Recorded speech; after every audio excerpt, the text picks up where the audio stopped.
नवरात्रि का पावन पर्व पूरे देश में धूमधाम से मनाया जाता है। इस दौरान मां दुर्गा के विभिन्न रूपों की पूजा की जाती है। नवरात्रि का चौथा दिन आज मां कुष्मांडा की पूजा करते हैं। इस दिन भक्त विधि विधान से मां की आराधना करते हैं ताकि उनकी कृपा सभी कार्य में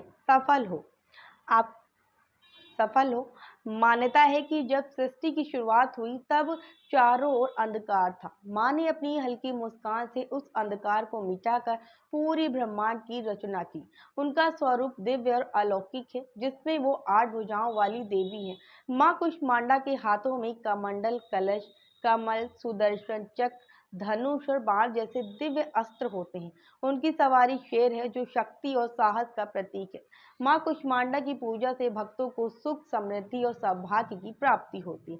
विशेष रूप से छात्रों के लिए मां की आराधना अत्यंत लाभकारी मानी जाती है, क्योंकि वह उनके ज्ञान और वृद्धि के विकास में सहायक होती है। देवी पुराण के अनुसार मां कुष्मांडा की कृपा से सभी बाधाएं दूर होती हैं और कार्य बिना किसी रुकावट के पूर्ण होता है।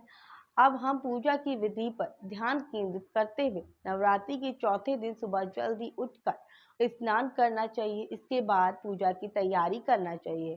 पूजा स्थल को गंगा जल से पवित्र करके लकड़ी की चौकी पर पीला कपड़ा बिछाए और मां कुष्मांडा की प्रतिमा या चित्र को स्थापित करें। पूजा में पीला वस्त्र, फूल, फल, मिठाई, धूप, दीप, अक्षत जैसी सामग्री अर्पित करें। मां को विशेष रूप से मालपुआ और बताशे भोग के रूप में चढ़ाने का विधान है।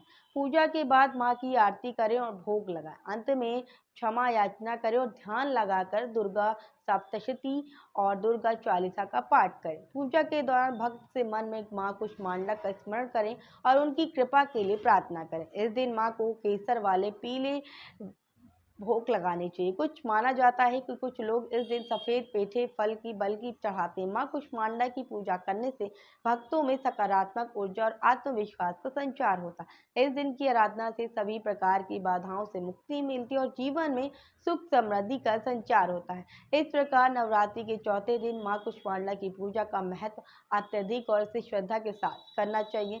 इस दिन आराधना से न केवल भक्त का मन शांत होता है, बल्कि उन्हें जीवन में नए उद्देश्य व दिशा भी मिलती है। मां कुष्मांडा की कृपा से सभी कार्य सफल होते हैं। भक्त अपने जीवन में खुशियों का अनुभव करते हैं। इस पावन अवसर पर हमें मां कुष्मांडा से प्रार्थना करनी चाहिए कि वो हमें शक्ति, ज्ञान और समृद्धि प्रदान करें।